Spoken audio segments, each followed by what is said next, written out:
Welcome to the channel. Thank you everyone for tuning in. Join me on today's video where of course I will be unboxing two brand new San Martin models.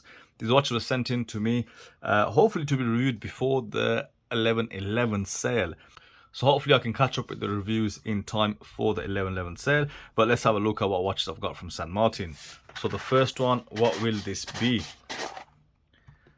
So the first one is actually the SN0088G2. Let me get the wrapping off so you can see it much better. So now that we got the wrapping off, let's have a quick look at this. As I said, this is the San Martin SN0088G2.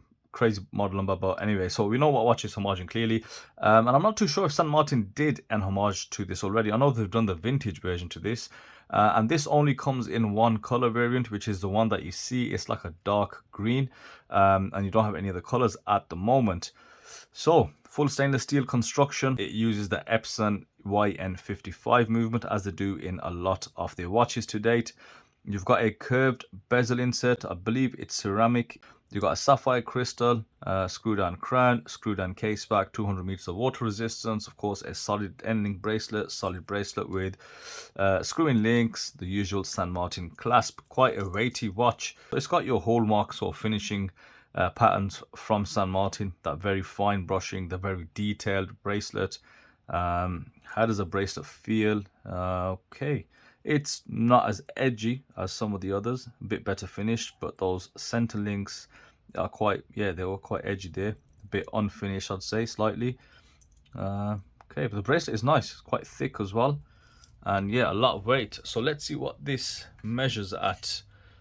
So we've got a case diameter of around 42 millimeters.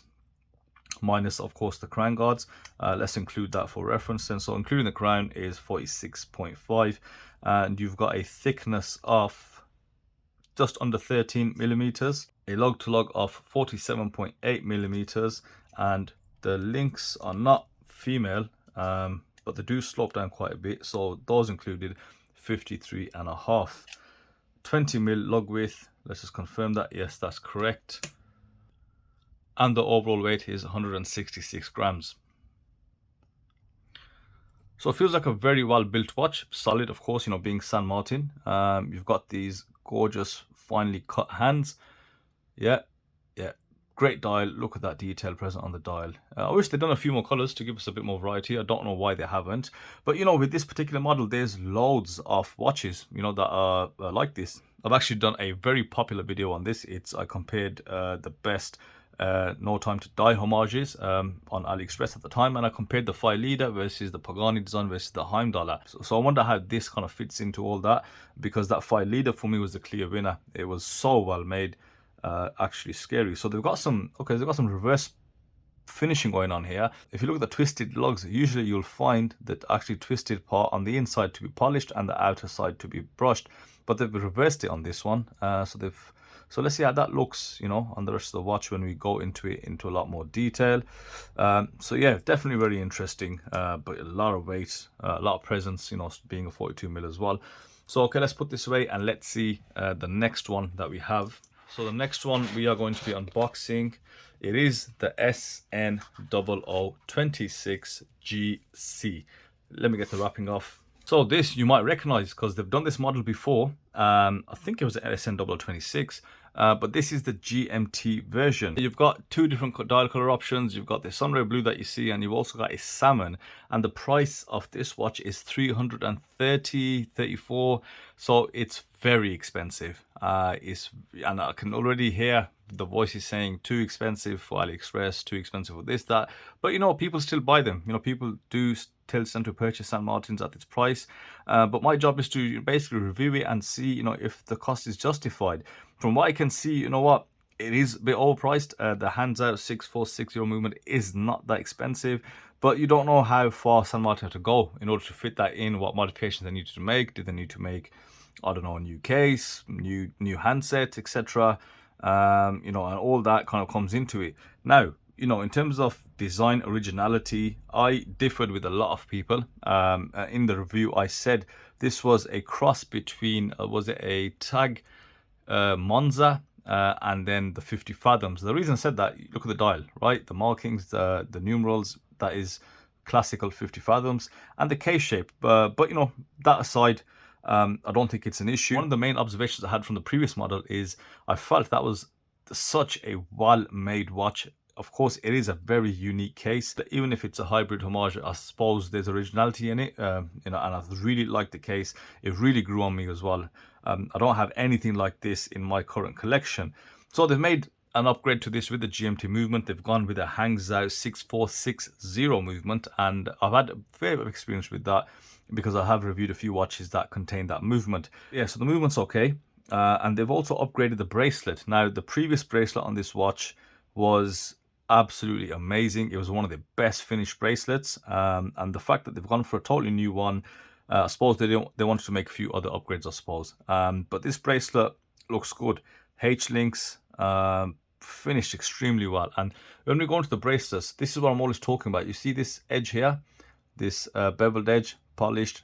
Look, there's no sharp edges now. That's the difference between those edgy, straight, you know, bracelets, and when you got something finished so well like this, you kind of want the same quality. Now, it doesn't have to be this high grade, but you can just have a smoother edge. So if they can do it on this, why not do it on the others? You got the mirror polish in the center, so quite a flashy watch. So I'll go out on a limb and say this is probably San Martin's best made watch, because I feel with this particular case, including the old model and this one, they get to showcase everything they can do.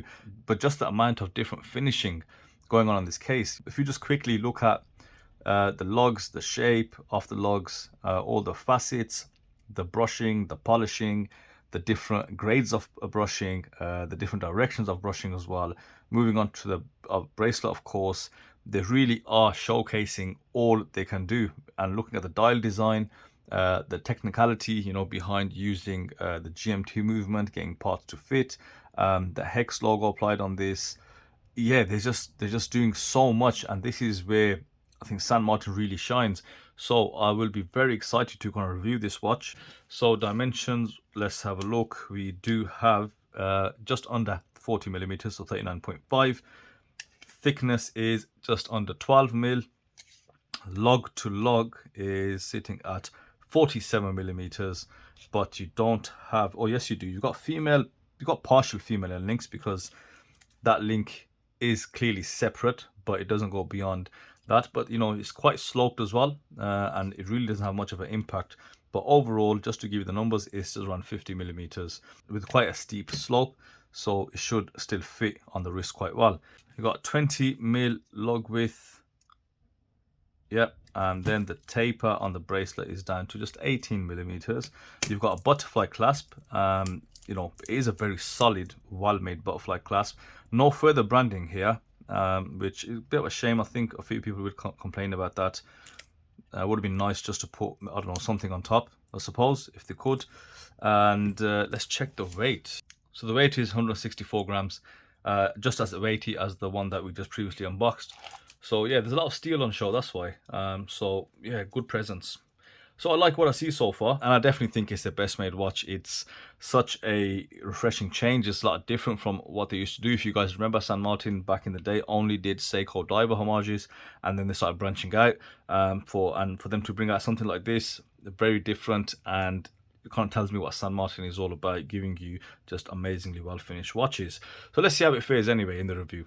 So that's it from me today, guys. I've got 2 new models from San Martin that I'm going to do a full review on and a report back. So I hope you guys enjoyed the video, and I'll see you on the next one.